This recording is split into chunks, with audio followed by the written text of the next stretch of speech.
believe music just has different levels to it, and that there's so many different parts to it, and that there are levels in terms of the artists that voice their material and what they do with it.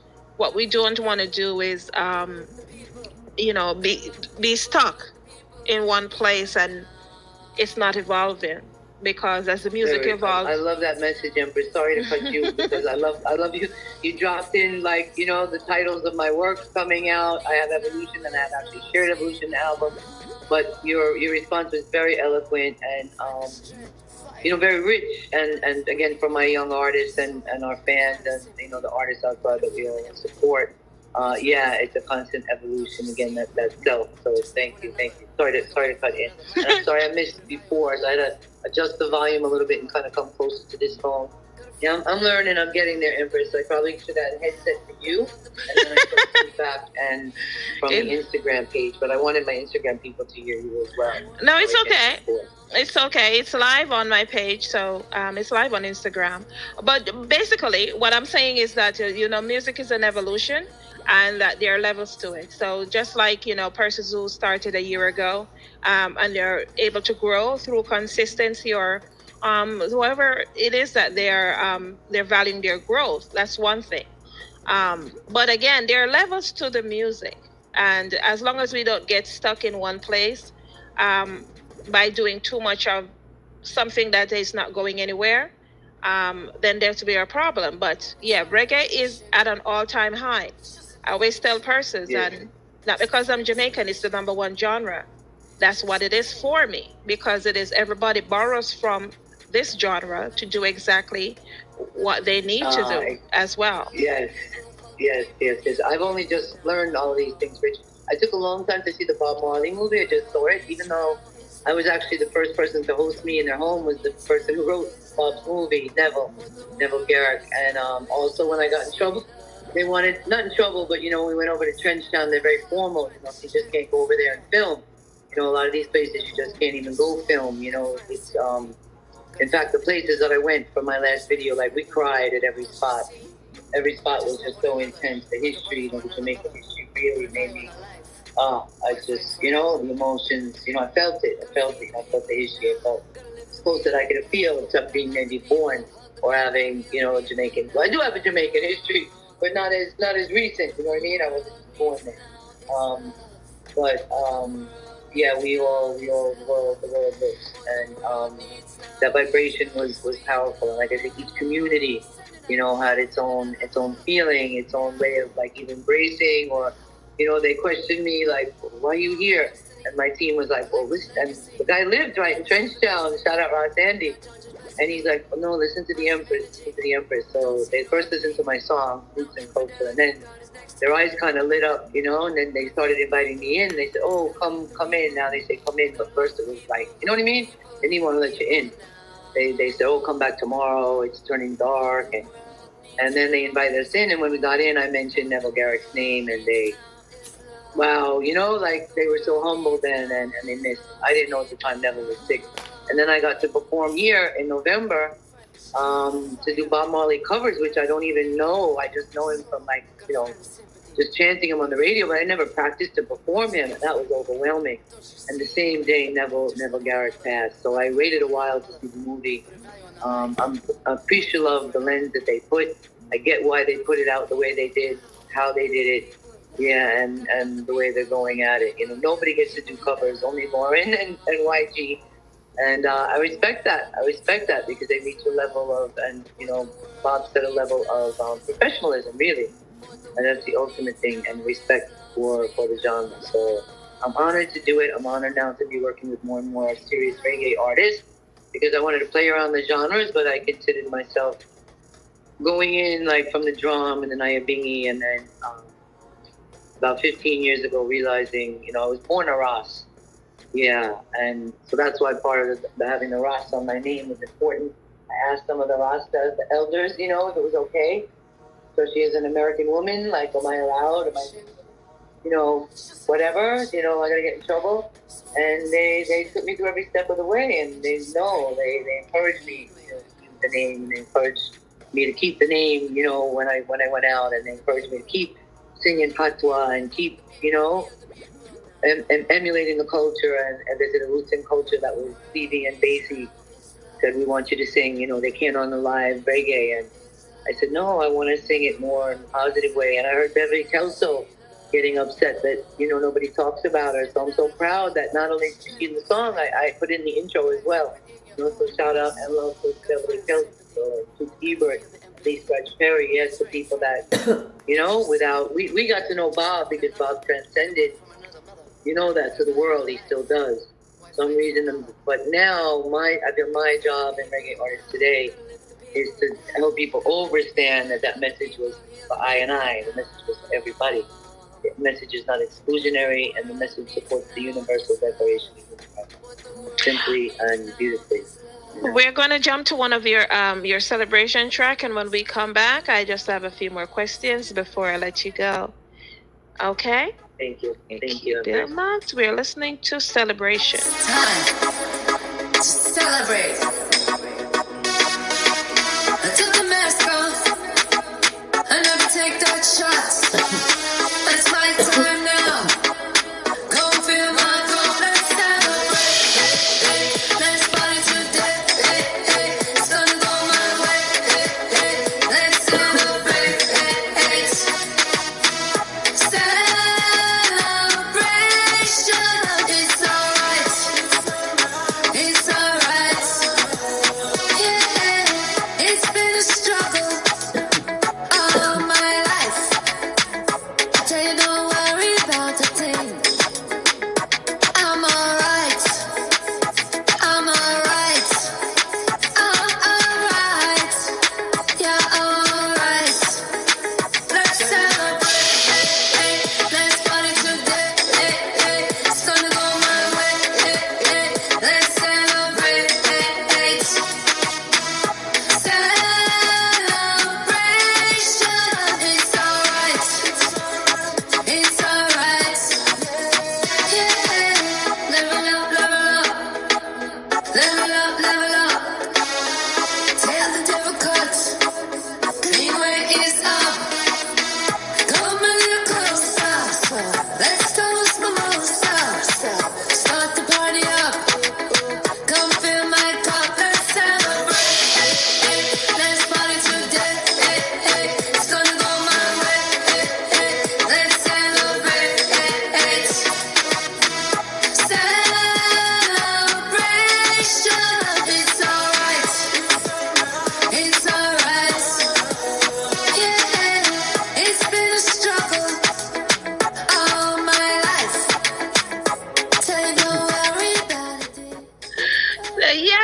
Yes. To my listening audience, you're tapped in right now. We are vibing with Marilana Ras Dumping, and I tell you, that we're listening to Celebration in the back, and it's kind of a catchy tune. Thank you. I started dancing too. I was up there dancing and I couldn't even play it. I was like, I wanted to play it. How to stay quiet on my end. Talk to me about this track. Talk to me about the production on this track and the writing. Do you write your own music, and who are the producers who work with you on this track? Empress, I'm really proud to say this one is all me. All me. 200% me. Oh, 200. 200% I love me. it. Yeah, I actually want to go back and redo it. I wanted to do it with some more live instruments, like Yeah. a horn and more harmony. Yeah. So, Cool Inspiration. I know you probably know Cool in the Gang, Celebration, right? One of the biggest songs, Celebration. Yes. So I grew up with them. I have a girlfriend who's not my friend anymore. She'll always be my friend, but she got mad at me, and I thought this song would inspire her because we just grew up. We just go through that song, and I thought it was time for a new song. And we were gone through COVID. We were all going through such horrible things, and she lost a dad that was the producer, and so I just got the idea to do a celebration and get a song. Some songs just kind of come together. I'm just really blessed with just the job thing. I took the mask off, came out just like that, and it just kind of went in like I want a celebration song, and it was like, yeah, and I went through that mask thing before COVID. So you get me? Like when Mm-hmm. COVID hit, I was like, I'm ready. I had my whole tour mask, color coded every time, my little atomizers. I knew the whole environmental warfare thing. Yeah. Sorry to say it, but it did. It became this kind of an environment. It's like clean ways, the whole thing. It's a whole lifestyle, not just clean music. And I had I had everything. So I was like, yeah, man. I took the mask off, and there was a lot of different ways too, because it was also I had a second husband who kind of got me in music, but he didn't know really I was musical. What a waste.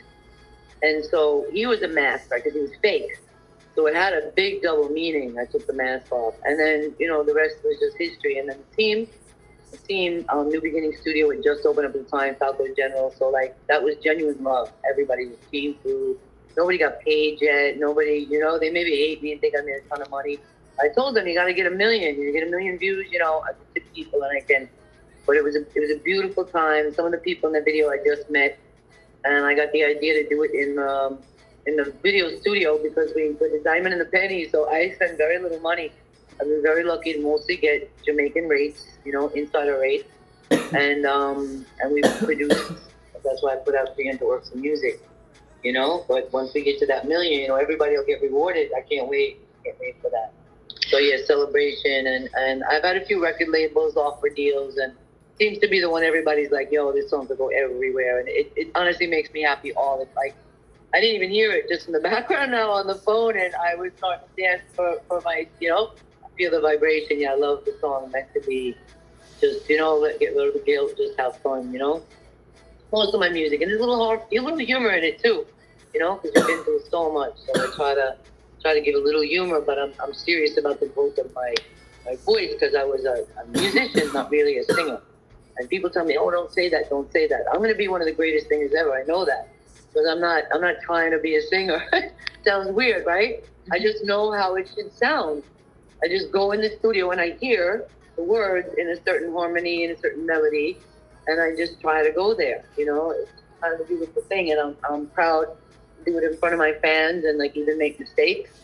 And I hope that more people will do that and realize that that's usually what your fans are looking for. They don't really want perfection. They want, because everybody can do that. There's AI computers now. You can put your song on your own voice on a cover and it sounds perfect. But fans don't really want that. Fans want a little bit of you. A little feeling on the track. So it's beautiful. Talk to me about you know Clean Way. You talk about Clean Way Records, and it's not just about the records, but actually it's about living a clean life as well. When you say clean life, are you speaking in terms of the food that you eat, or all around 360, just in how you live your life and the food you eat, everything that falls under that spectrum? Yeah, all around 360. I think, especially as a reggae artist, saying a reggae artist, there's a certain. To me, that was another reason why I came out with the Ras Dumping. I felt that, like, not that reggae was getting borrowed and emulated. That's beautiful. Yes. But the homage was changing. And that's how I really feel. So I wanted to be a voice to go back to the pure, the pure homage. Really, Wu-Tang culture is so powerful. I saw how especially young kids. They really embraced it. Even a lot of the young dancehall artists, I was very surprised when I came out. I was so grown.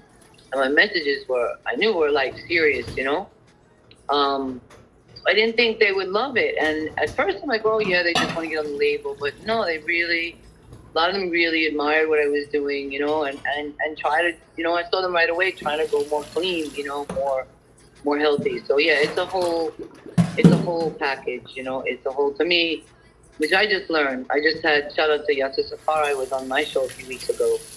And what he taught me, I love, and it made further sense in my journey. He said, we're all born Ras. We're all life. Rasta is life. Rasta is life in its purest. So we are all born Rasta. Not all of us recognize it. Not all of us embrace it. Not all of us are willing to, fight that fight. So my first song, again, God just gave me on a rhythm, I've been so many places, looking all around the globe, see the struggle in our faces. Right now, I just wanna lift up the hood. Right now, I just wanna lift up the world. Again, powerful. Like, if you even listen to what I say, like, I didn't want to say it. I'm like, okay, mothers telling at each other, like, oh my gosh, they're gonna hate me, they hate me already. But it's what came, it's what came. And I said, I have to have the guts to, to go out, to put it out, and just put it out the right way. And, but to me, true Rastafari is not, it's living righteous. You don't judge. Which I only ever did as a kid, I only judged people on how they treated me. You couldn't come to me and say, oh, Johnny did this, Susie did this, Damien's going to do this. And I never wanted to listen to that. I always thought it was such a waste of time, even when I was a young kid. I don't want to hear about people doing stuff. If it's in front of me, it's happening, like, yes, let's do something, let's fix it. But don't carry tales and, I just felt, again, always that was a waste of time. So that's really the biggest mission in that, was communication. Man and women communicating. And like you said before, I can't really repeat the way you said it so eloquently, but, the evolution, the learning, the growing, the power of reggae right now and the growth. Yeah, I'm so proud. I just said, my dad loves his Latin. He keeps telling me, you need more cowbell, you need more cowbell. And he doesn't get, like, I'm trying to be a purist. I don't want to push it too much, but there are 2 tracks coming out on the Roots and Culture EP definitely have a very strong Latin flavor. But he's going to push me. So the next track, he's going to have to play the cowbell. We're going to have to try to put a cowbell somehow on reggae music, which I think you can. And I love that you said, which I believe, like, I learned classical. But to me, reggae is the classical. Reggae is the pure classical. Reggae, like, classical music is like the direct inversion of reggae, pure reggae. That detail, that intricate, but reggae is open and loving and real and mistakes and fullness. And I think I read Erica Badu say, like, she likes the mix. She likes what she does in the studio in the mix better than the master or the. And I was always finding that too. I said, I keep producing and I'm never happy with these engineers. And then I finally realized the only real reggae engineers know how to enhance the light with a little effect, not take the light out of it, which is what Bob Marley, that's why YG to me is so, he's so massive right now, because they just plugged in that formula. Not saying he's not amazing, he didn't, come with his grandfather's talents and all those things, but it's really the formula. Lauryn Hill had that formula too, and they were religious to that formula. That's why I'm in now, Empress. I slowed down my EP. Oh, it's painful. It's painful when it's like having a baby and you want to put this thing out. It's in your head. It's so in your head, and you want to deliver it, and you want the people to get it. You want the DJs to get it, and people sending it back, and it's like, and then they're telling you can't sing, you're low key, your voice isn't strong. I'm like, what? My whole life people get mad at me. They said my voice isn't strong. So how can an engineer be? So I went to the studio for like a month. I just was trying to even do the engineering myself, and I learned everything so much. So, it's never going to be like, being around Tootsie Bird and those classics. But anybody that has that now and is still, oh man, we just need to keep, investing in them and keep cultivating that, and respecting it and honoring it and setting up the business around it, Empress. So that's the thing. So Clean Way, sorry for the whole long, but Clean Way came to protect me as an artist, because I knew that the industry could be quite rough. So I started Cleanway Records. I had no intentions of opening up other artists, but just the amount of people we turned down last year. I'm so sorry, guys. I love you all, because I couldn't give up with the capacity. I couldn't hire somebody to do the work I was doing. No way I could pay anybody to do the work I was doing. And we were moving so fast, but at the same time, every time I put something out, like Ras Dumping's music would just move. And everybody else's stuff, I'm working so hard for other people's music. Not all the time, in general. We had an agreement to lift, each person, give them one chance. And then I had more artists that, I want to do an EP, I want to do an album.